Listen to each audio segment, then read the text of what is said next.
বাংলাদেশে ২০ কোটি মানুষ, এই ২০ কোটি মানুষকে বাদ দিয়ে অন্তর্বর্তীকালীন সরকার ২২ লাখ মানুষ তথা তাদের পরিবার সহ ১ কোটি মানুষের কথা চিন্তা করছে।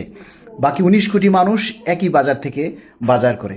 গত ১০ বছরে এই সরকার যে এই ১ কোটি মানুষের কথা চিন্তা করেনি, ২০১৫ সালের পর থেকে আওয়ামী লীগ সরকার এবং এই অন্তর্বর্তীকালীন সরকার কেউই কিন্তু এই ১ কোটি মানুষের কথা চিন্তা করেনি, এই ১৯ কোটি মানুষের কথা চিন্তা করেছে। আর ১৯ কোটি মানুষ কিন্তু ১ কোটি মানুষের কথা চিন্তা করেনি। এই ১৯ কোটি মানুষের মধ্যে ব্যবসায়িক আছে, ঠেলাগাড়িওয়ালা আছে, দিনমজুর আছে, ব্যবসায়িকরা আছে, তারপরে বিভিন্ন পেশাজীবীর মানুষগুলি যারা আছে, ডাক্তারি পেশায় আছে, তারা কেউ কিন্তু এই ১ কোটি মানুষ বা ২২ লক্ষ মানুষের কথা চিন্তা করেনি। এখানে যারা এই ৮,২৫০ টাকায় সর্বসাকুল্যে ১৫,০০০ টাকা বেতন পায়, এই কথা কিন্তু এই ১৯ কোটি মানুষের মধ্যে কেউ চিন্তা করে নাই, ইভেন আপনিও করেন নাই।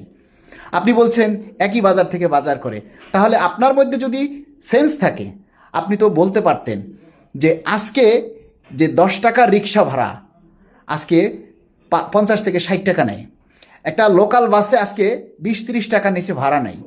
আপনার যদি সেন্স থাকে তাহলে আপনি যদি বাজার করেন নিজের হাতে, তাহলে আপনি নিশ্চয়ই দেখেন যে একটা পোলট্রি মুরগি ৭০ টাকা যেটা কেজি ছিল ২০১৫ সালে, আজকে ২০২৫-২৬ সালে সেটার দাম ২০০ টাকা কেজি।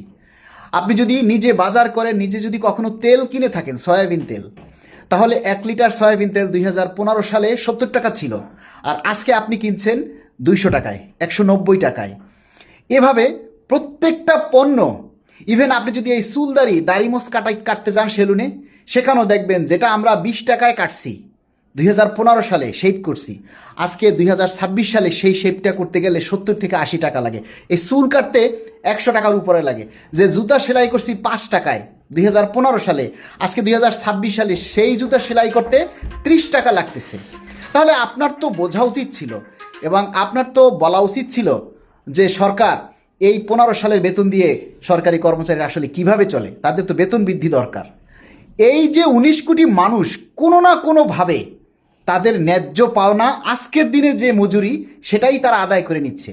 ২০১৫ সালে একজন শ্রমিক ৩০০ টাকা তারা ডে লেবারে পাইত, আর আজকে একজন শ্রমিক ৮০০ থেকে ১২০০ টাকায় নিতে হয় তাদের দিনের মজুরি।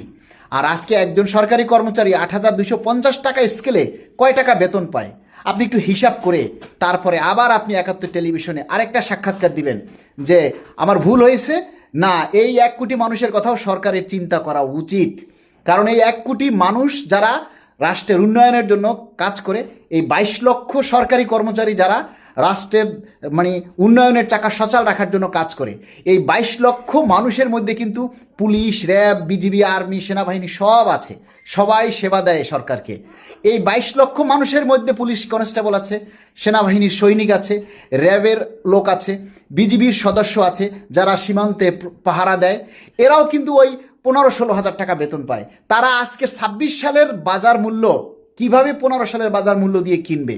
আপনারা যখন বিশেষজ্ঞরা এই যে এত বড় বড় ডিগ্রি অর্জন করে এই টেলিভিশনে এসে সাক্ষাৎকার দেন, তখন আমাদের মনে হয় যে আপনারা আসলে কোন যুগে লেখাপড়া করেছেন, আপনাদের মধ্যে কেন আধুনিকায়নতা আসে না, আপনারা কেন সবার কথা চিন্তা করেন না? আপনারা ভাবছেন ১৯ কোটি মানুষ, ১৯ কোটি মানুষ তাদের হিসাব পাই টু পাই করে তারা ডেলি আদায় করে নিয়ে যাচ্ছে, কিন্তু এই ১ কোটি মানুষ যাদের অভিভাবক চাকরি করে ২২ লক্ষ কর্মচারী, সেই ২২ লক্ষ কর্মচারী কিন্তু এই ডেলি আদায় করতে পারে না। তাদের বেতন ওই পে স্কেল ছাড়া বাড়ে না। ১৫ সালের পর ২টা পে স্কেল দেওয়ার সময় অতিবাহিত হয়ে গেছে, তখন আপনাদের এই পাণ্ডিত্য কোথায় ছিল? তখন তো আপনারা কেউ কথা বলেন না। যখনই সরকার একটা পে স্কেল দেওয়ার চিন্তা করে, সরকারি কর্মচারীদের কথা একটু চিন্তা করে, তখনই আপনাদের পাণ্ডিত্য জাহির করতে হয়। কেন রে ভাই, এত পাণ্ডিত্য আপনাদের কেন দেখাইতে হবে? আমরা সারা বাংলাদেশের ২২ লক্ষ সরকারি কর্মচারীকে বলবো, এরা যখন একজনে পাণ্ডিত্য দেখাবে আপনারা লাখো জন তার বিরুদ্ধে প্রতিবাদ করুন। আমরা এই অন্তর্বর্তীকালীন সরকারের সাথে আছি ২২ লক্ষ কর্মচারী, ২২ লক্ষ পরিবার এবং ৩ কোটি ভোটার।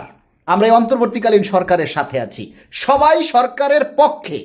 আপনারা পে স্কেলের পক্ষে আপনারা প্রতিবাদ করবেন, পোস্ট করবেন যে আমরা নির্বাচনের আগে পে স্কেল বাস্তবায়ন চাই, আমরা সরকারের সাথে আছি। সবাই সরকারকে সহযোগিতা করুন, সরকারকে যেভাবে পারেন সেভাবে সরকারকে সহযোগিতা করুন।